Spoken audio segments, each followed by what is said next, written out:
berarti kepotong ya.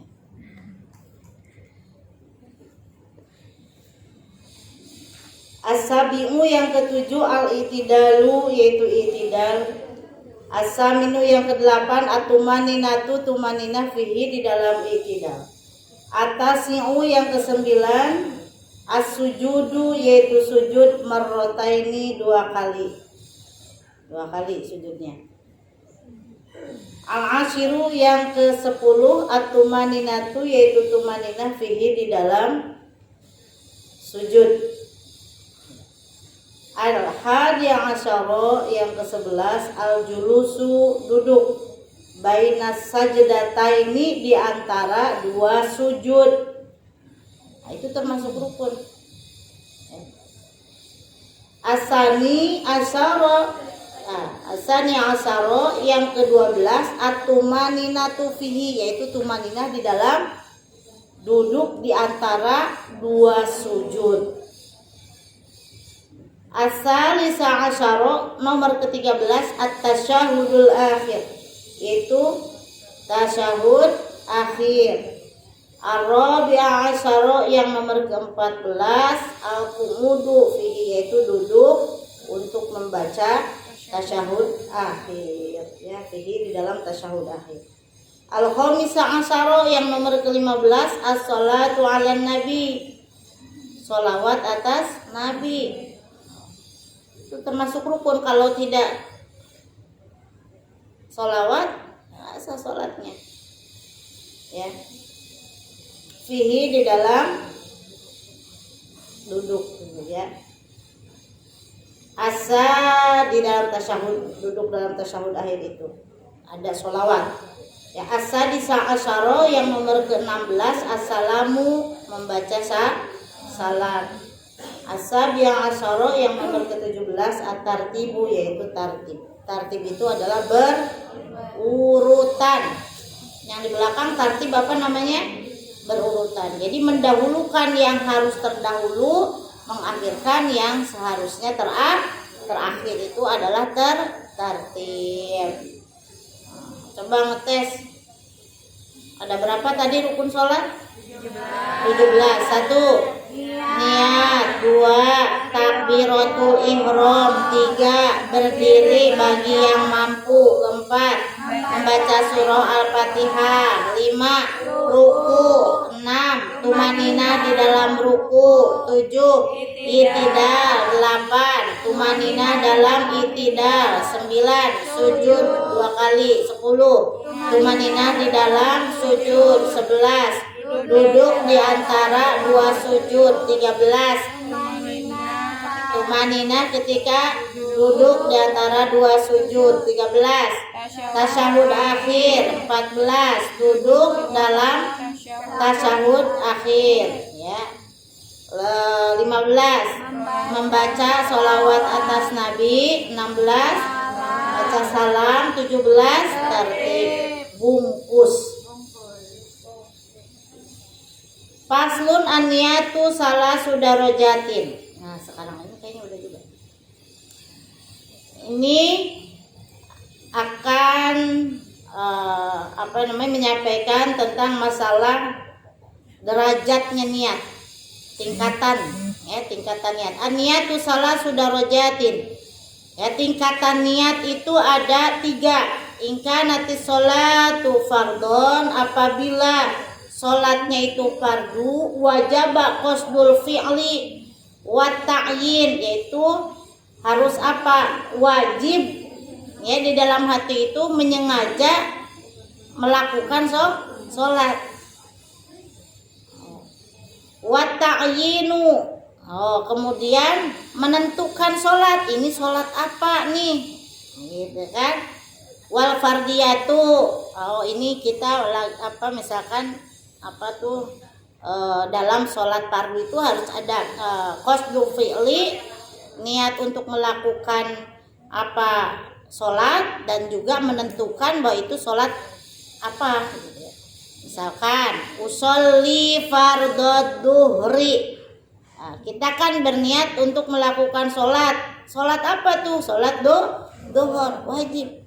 Jadi yang wajibnya itu hanya segitu Jadi terusannya usolli fardhu duhri arba'a raka'atim mustaqbilal kiblati, yang ada lillahi ta'ala kalau sholat sendiri, atau kalau nggak makmum lillahi ta'ala ya. Nah, itu sunnah. Jadi yang wajibnya mah hanya apa? Qasdul fi'li wa ta'yin, itu harus menentukan bahwa kita itu melaksanakan sholat ya, niat bermaksud untuk melakukan sholat, dan menentukan bahwa kita itu sholat apa. Misalkan sholat duhur, sholat asar, maghrib, isya, subuh, usolli fardhu duhri, usolli fardhul asri, usolli fardhul maghribi. Nah, hanya segitu saja yang dihadirkan di dalam hati. Nah, kalau kagak hadir, nggak sah sholatnya ya tanpa niat. Dan niat itu ketika apa? Ketika mengawali sholat, yaitu ketika tangan kita diangkat dan mengucapkan lisannya Allahu Akbar, hatinya harus hadir. Allahu Akbar ya. Jadi ketika apa? Allahu Akbar harus sudah kelar. Makanya ada yang lama, Allah balik lagi, kagak, belum hadir kali apanya, si niatnya. Padahal kalau misalkan susah ya cukup yang tadi aja. Kalau kita sholat usolli fardhu duhri, nah, terusannya kalau misalkan kita belum bisa sampai panjang, arba'a raka'atim mustaqbilal kiblati ada alil, itu nggak apa-apa. Kalau kita pingin mempunyai pahala sunnah, terusin. Nah, kalau nggak hadir belajar minimal yang itu ya, usolli fardhu duhri, usolli hanya segitu wajibnya. Kalau sekarang ucapin niat, hukumnya apa? Sunnah. Misalkan kita sebelum sholat usolli ya, ini mulut kita usolli fardhu duhri, mau sholat duhur, usolli fardhu duhri arba'a raka'atim mustaqbilal kiblati ada lillahi ta'ala, ngucap nih lisannya, sunnah. Kagak ngucap nggak apa-apa, cuman nggak punya pahala sunnah gitu. Jangan ribut apa mau pakai gituan bid'ah misalkan. Kita menghadirkan, terkadang kita kalau lisan sudah disampaikan dengan lisan, terkadang kan kerekamnya langsung masuk ke otak, langsung bisa ke bawah tuh ketika Allahu Akbar. Nah, jadi ketika Allahu Akbar, hati kita apa? Berniat. Nah, itu yang ditilai. Maka suatu pekerjaan itu ditilai sesuai dengan niatnya, dan hasilnya pun akan sesuai dengan niatnya. Niat kita apapun itu tergantung nih niat. Innama amalu binniyat. Semua amal-amalan itu tergantung niat. Maka semua pekerjaan kita maka niatin lillahi ta'ala. Kalau karena Allah, pasti Allah akan apa? Lancarkan, Allah ridhoi semuanya. Gitu. Jadi semuanya harus karena Allah. Ya. Kemudian wa in kana nafilatan muwaqqatatan karatibati, seperti kalau misalkan sekarang sholatnya itu sholat sunnah yang berwaktu, misalkan sholat rawatib. Ya. Sholat rawatib itu adalah sholat yang mengiringi sholat sunnah, yang mengiringi apa? Sholat fardu. Qobliyah, ba'diyah, itu harus disebutin. Kita tuh sholat apa? Sholat sunnah, qobliyah dohor, misalkan 4 rakaat atau mau 2 rakaat, monggo. Nah, jadi harus itu juga harus disebutkan.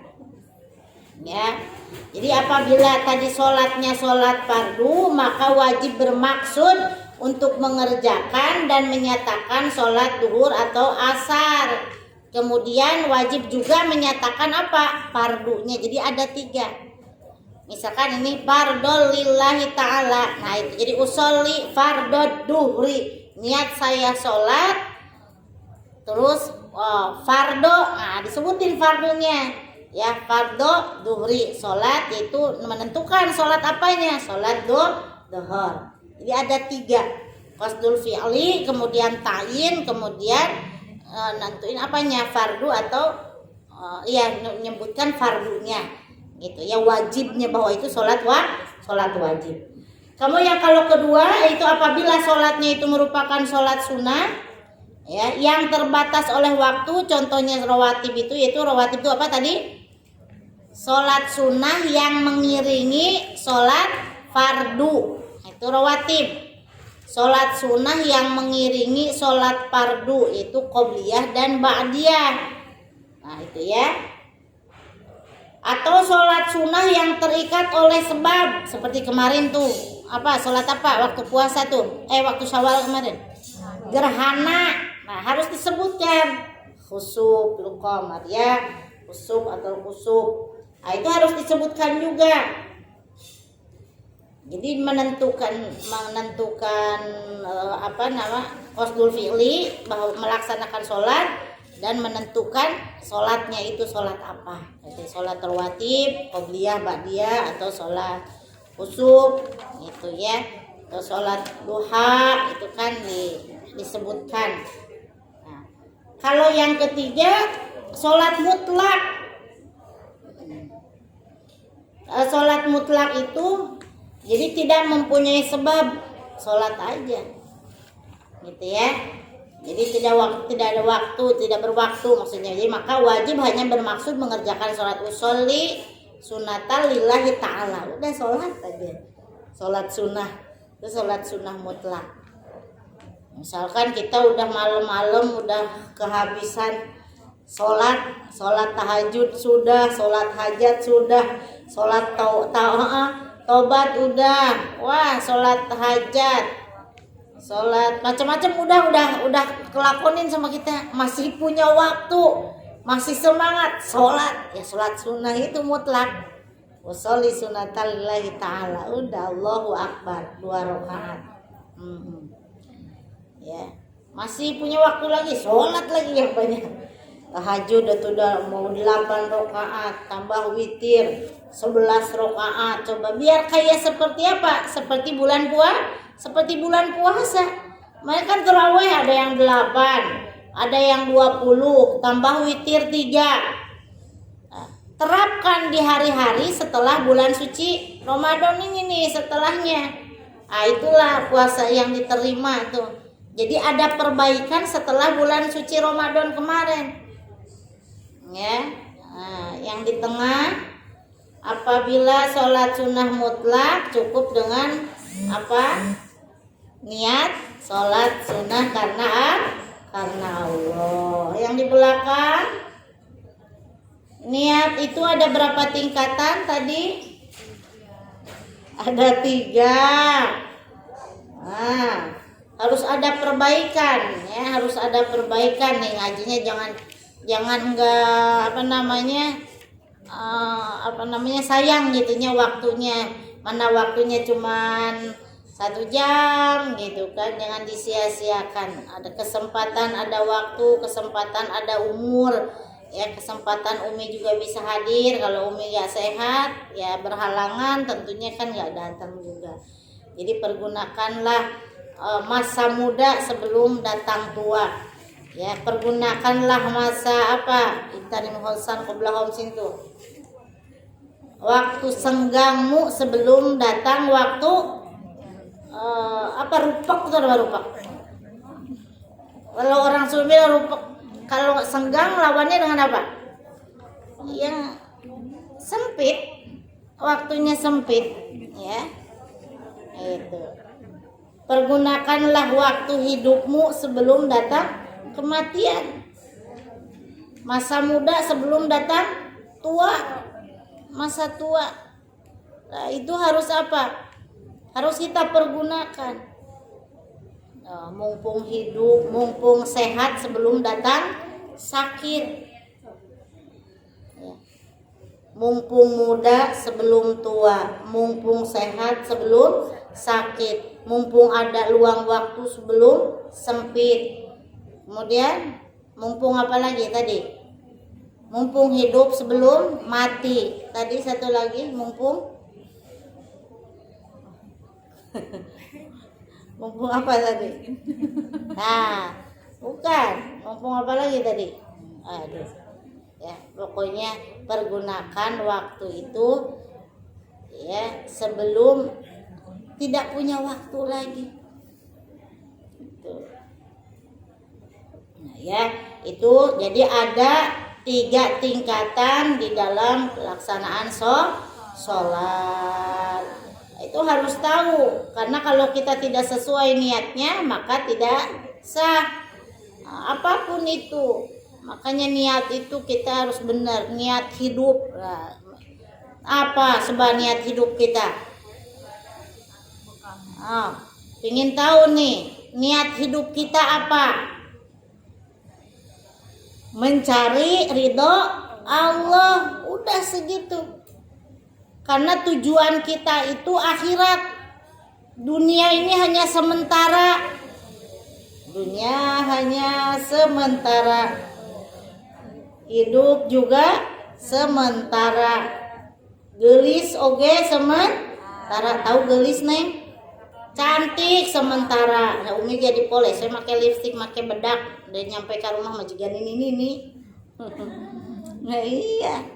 Apalagi tambah tua, udah tua meureun Umi ge masing didempul 7 lapis ge tetap aja keriput. Kalau kata anak Umi pakai bedak mulu, udah keriput nggak apa-apa, udah tua. Itu mah apa? Memang begitu, manusia mah tambah lama tambah tua. Udah tua mah apa lagi? Nggak ada yang abadi. Manusia itu nggak ada yang, makhluk itu tidak ada yang kekal abadi. Makanya kalau ada yang bilang laki-laki cinta kita tetap abadi, cinta mah cinta Allah ya, abadi sama kita. Anu sholat dikasih rizki, nu teu sholat juga dikasih rizki, tapi dikasihnya itu apa? Istidraj ya, panyungkun kalau kata orang Sunda. Kalau kita kesel, marah, mau ngasih tapi sambil kesel, nah itu dikasih, tetap dikasih. Terkadang mah tambah orang yang kaya, medit, tambah kaya, itu istijab. Tambah kufur, ya. Jadi kita mah harus banyak bersyukur atas nikmat Allah sekecil apapun, bersyukur terus. Kita masih sehat, alhamdulillah, masih bisa kumpul ngaji, alhamdulillah, ya, berkesempatan. Sayang kalau enggak, ya, mumpung ada waktu, ada umur, ada kesempatan, mumpung sehat. Kalau yang sakit kan nggak bakalan hadir di sini. Kalau sakit mah nggak kerja juga, nggak hadir ngaji. Kalau yang hadir nggak ngaji kan sayang, kecuali mendengarkan dari halo-halo ini. Tetapi kalau bertatap muka lain pahalanya. Kok mau bari lihat Umi gelis malesan, pahalanya gede tau? Nggak tahu aja, melihat wajah guru itu pahalanya gede. Makanya lihat Umi. Ya, pahalanya lain dengan yang tidak melihat. Jadi ini tatap muka, apalagi kalau membaca Al-Quran ya, liko maksudnya liko itu ketemu. Kalau ketemu itu kan bisa bertanya, yang salah bisa dibetulkan. Lain lagi kalau mendengarkan, kita mendengarkan YouTube atau mendengarkan apa, memang kalau salah ada yang membetulkan, tidak. Kalau kita tidak ngerti bisa bertanya enggak ke YouTube, tidak. Jadi komentar juga belum tentu dibaca semua dan dibalas, betul nggak? Nah kalau bertatap muka begini yang ngerti boleh bertanya seperti itu. Ya, jadi ada 3 tingkatan di dalam sholat. Yang apabila sholatnya sholat fardu, maka harus bermaksud mengerjakan sholat, kemudian menentukan sholat tersebut, dan menyatakan juga wajibnya. Ya kalau sholat fardu. Kalau sholat sunnah sekarang ya, sholat sunnah yang terbatas oleh waktu hanya qasdul fi'li dan ta'yin saja. Jadi niat melaksanakan sholat dan menentukan sholat apa. Yang ketiga yaitu sholat mutlak, itu hanya hanya wajib untuk mengerjakan qasdul fi'li saja. Udah, sholli sunatan lillahi ta'ala, udah niat sholat sunnah. Paham insyaallah? Paham ya. Jadi besok insya Allah tentang masalah syarat-syarat takbiratul ihram. Jadi kalau kita tahu ilmunya, insya Allah akan apa? Akan lebih enak melaksanakan ibadahnya juga ketimbang kita tidak tahu. Coba aja sekarang antara orang yang tahu dan tidak tahu ingin makan misalkan mau membuat kue atau donat. Nah, orang yang tahu ilmunya bikin donat dan dengan orang yang tidak tahu ilmunya bikin donat, hasilnya akan berbeda. Begitupun dalam ibadah. Andai kata orang sudah tahu ilmunya akan menikmati ibadahnya. Tetapi kalau tidak tahu, ngasal. Sholatnya ngasal, puasanya ngasal, sodakohnya juga ngasal karena tidak tahu apa yang membatalkan sodako ataupun sodako iya baik, tapi diomong-omongin misalkan kan batal, pahalanya udah berkurang, nggak ada manfaatnya. Boleh jadi dirasakan orang lain, tapi untuk dirinya yang bersodako sudah tidak ada. Karena apa? Dibilang kurmatun pati gede merek nangan 100.000 misalkan diomongin mulu, udah hilang. Oh gitu ya. Jadi sedikit besar ikhlas lillahi ta'ala, jangan sampai yang kanan yang memberi yang kanan istilahnya yang kiri nggak boleh tahu. Kalau untuk memotivasi, misalkan memotivasi orang lain supaya mau bersedekah boleh, makanya apa ujung-ujungnya niatnya. Makanya ini masalah hati semuanya juga. Dan tidak ada yang tahu hati seseorang kecuali orang itu sendiri yang mempunyai hati dan Allah. Nah, boleh jadi orang cemberut mulu. Jangan dikira orang tersebut kesel sama kita. Mungkin saja dia lagi mules, dingin BAB, jadinya merasakan sakit. Jadi makanya kita itu harus mempunyai hati yang bersih, karena hati yang bersih yang akan mendapatkan ridho Allah dan surga akan ditempuh oleh orang-orang yang hatinya bersih. Ya, biqalbin salim, dengan hati yang selamat, yang bersih dari sifat-sifat kotor. Awas nih rekan-rekan kerja, saling dukung, jangan saling menjatuhkan. Dunia kerja kan begitu. Sama di mana-mana juga begitu, di kantor begitu, di sekolahan juga begitu, sama. Ya.